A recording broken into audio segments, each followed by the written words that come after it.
Hello friends, sometimes you might want to install an older version of Blender. Sometimes you might want to have two Blender installations on your machine. And the reason for that is because maybe you want to work with a more stable version of Bonsai and Blender, and you want to have a more updated version where you can explore the newest features and the bug fixes and so on. So this is a very common use case, and I will show you in this video how to do just that, how to install an older version of Blender.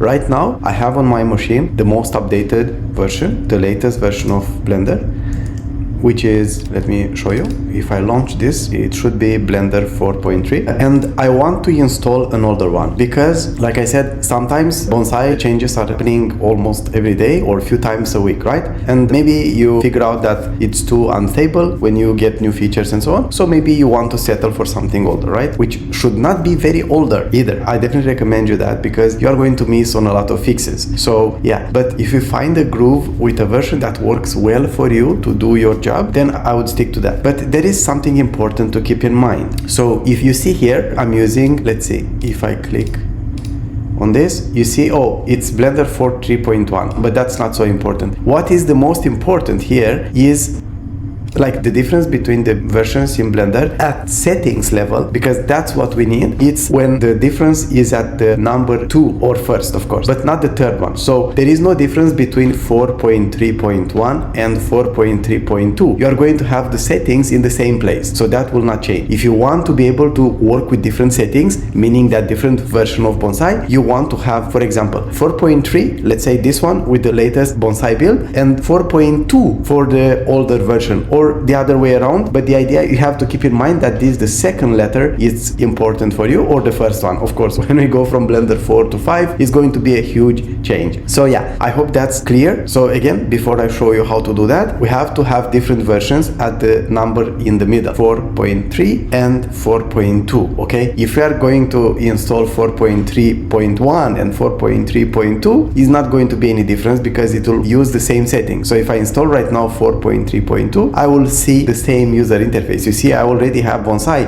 If you look here, we see IFC. This is the user interface for Bonsai, right? But if I'm installing 4.2, I should get a clean Blender interface with no Bonsai installed, okay? So let's see how that works. I'll close this and I'll go here, and now I'll go to blender.org, and we see here the latest version. It doesn't show here, but we see Blender 4.3, but I will click on download either here at the top or here. So let's click here, and we see that the latest Blender version is 4.3.2, right? But you see something interesting here, looking for previous versions, and that's exactly what I'm doing. And I click here, and then if you look here, there are many things that might be confusing. The one you have to look for is this one right here, download any Blender version. And if you click here, you are going to see literally every Blender version since Blender started. Maybe you see here Blender 1.0 was in 2020, 11th of July. And if you scroll down, we will see that we have here Blender 4.3, which is the latest one, and we want to install Blender 4.2 to have different settings so that we can install different settings of Bonsai as well.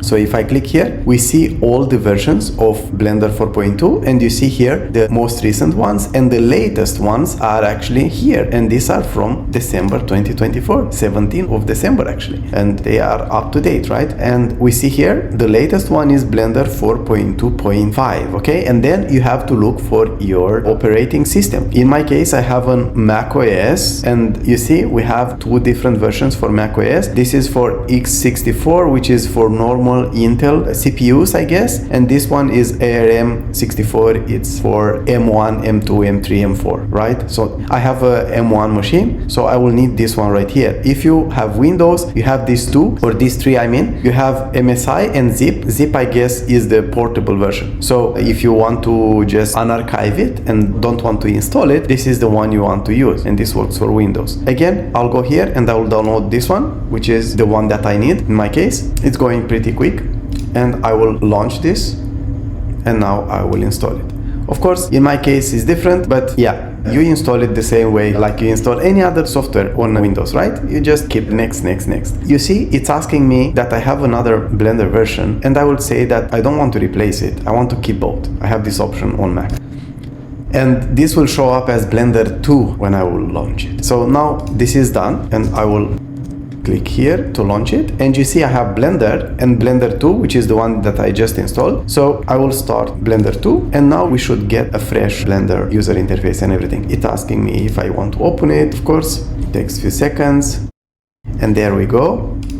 There is our new Blender. We see right here Blender 2.5. Okay, and you see there is no sign of bonsai in here, and I'll show you. If I go here and get extensions, we are not even connected to see the Blender extension. So this is a good setup to have, like I said, if you want to explore. Okay, most of the time would be decent enough to have only one, but if you want to have more flexibility and don't risk your workflows and to waste time on things, you can have this kind of setup where you know everything just works every time you want to do your job, and then you also have the newest flavor of Blender to test some new things. Yes, so that's how you do that. Before I go, don't forget to use that link in the description to join the largest openBIM community for beginners and advanced users in the world, which I'm building right now, called BIMvoice Friends. It's free, and you are going to find a lot of very enthusiastic and inspiring people who are working together on the openBIM front. I'll see you inside.